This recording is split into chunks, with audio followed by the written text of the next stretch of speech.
আরে আশরাফ, তুমি? হ্যাঁ আমি। কিন্তু তুমি কেন এখানে?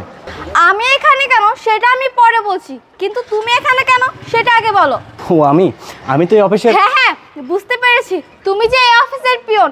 আর পিয়নের ছেলে তো পিয়ন হবে, এটাই তো স্বাভাবিক, তাই না? এখন বুঝতে পারছি যে তোমাকে ছেড়ে এসে আমি লাইফে গুড ডিসিশন নিয়েছি।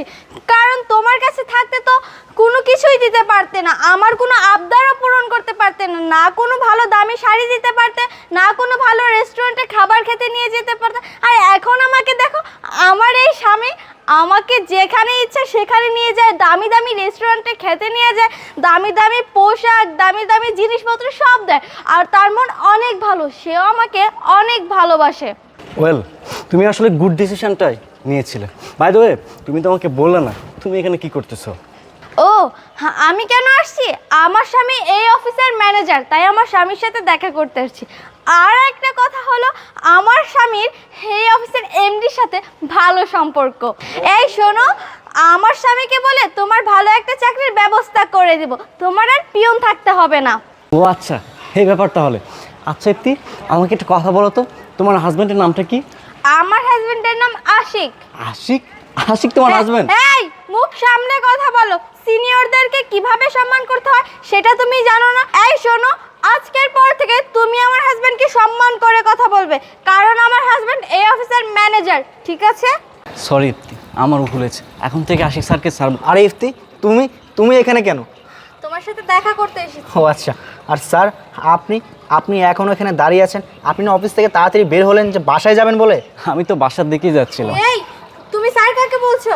ও ইফতি, আমি তো ভুলেই গিয়েছিলাম, তোমাকে পরিচয় করে দিই। আসলে তোমাকে আমি বাসায় অনেক গর্ব করে বলতাম না যে আমাদের অফিসের এমডি অনেক ভালো মনের মানুষ। এটাই হচ্ছে আমাদের সেই এমডি। জানো, ওনার মনটা এত ভালো, আজকে ওনার জন্যই আমি এই একটা পজিশনে দাঁড়িয়ে আছি। জানো, আমি রাস্তায় বেকার হয়ে না ঘুরতেছিলাম, শুধুমাত্র একটা চাকরি খুঁজতেছিলাম। আমি চাকরি খুঁজতে খুঁজতে আমার জুতার তলা পর্যন্ত আমি ক্ষয় করে ফেলছি, তারপরেও চাকরি পাইনি। এই যে স্যারকে দেখতে পাচ্ছ, উনি আমাকে রাস্তা থেকে তুলে এনে ভালো একটা চাকরি দেয়, তারপর আস্তে আস্তে আমার প্রমোশন হয়, আজকে আমি এত বড় কোম্পানির ম্যানেজার হয়েছি।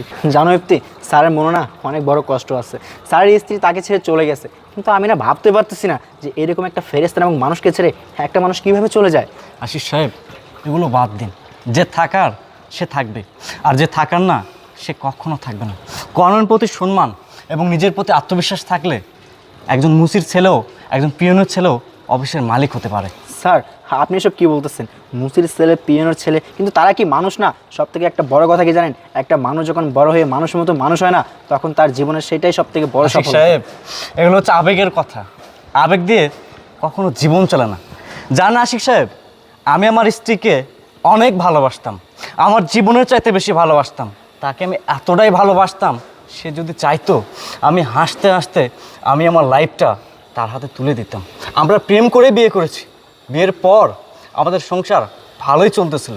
বাট কয়েকদিন পরে না আমার স্ত্রীর বিহেভ চেঞ্জ হতে শুরু করলো। সে আমার কাছে দামি দামি ড্রেস, দামি দামি গহনা, ভালো ভালো রেস্টুরেন্টে খেতে যেতে বলে, কিন্তু আমার তো সে সামর্থ্য নাই, কারণ আমি একজন বেকার, আমি একজন কর্মহীন। তাছাড়া আমার বাবা একজন পিয়ন। আমার সেই সামর্থ্য ছিল না আমার স্ত্রীর সমস্ত শখ আহ্লাদ পূরণ করা। আমি পূরণ করতে পারি নাই। আমার স্ত্রী আমাকে ছেড়ে চলে আসলো, তখন আমি না অনেক অভাবী হয়ে পড়লাম, আমি অনেক একাকী হয়ে পড়লাম। আমি আল্লাহর কাছে সবসময় কেঁদে বলতাম, আল্লাহ, যে জন্য আমার স্ত্রী আমাকে ছেড়ে চলে আসলো, তুমি আমাকে প্রতিষ্ঠিত বানিয়ে দাও। তারপর থেকে আমি না দিনের পর দিন, মাসের পর মাস মাথার ঘাম পায়ে ফেলে শরীর রক্ত পানি করে পরিশ্রম করতে শুরু করলাম, এবং আল্লাহর রহমতে আমি একটা অফিস দিয়েছি। অফিসের আমি একজন বস, আমার গাড়ি বাড়ি, টাকা পয়সা, অর্থ আভিজাত্য সব কিছু হয়েছে আশিস সাহেব, কিন্তু আমার ভালোবাসার স্ত্রী সে আমার নাই।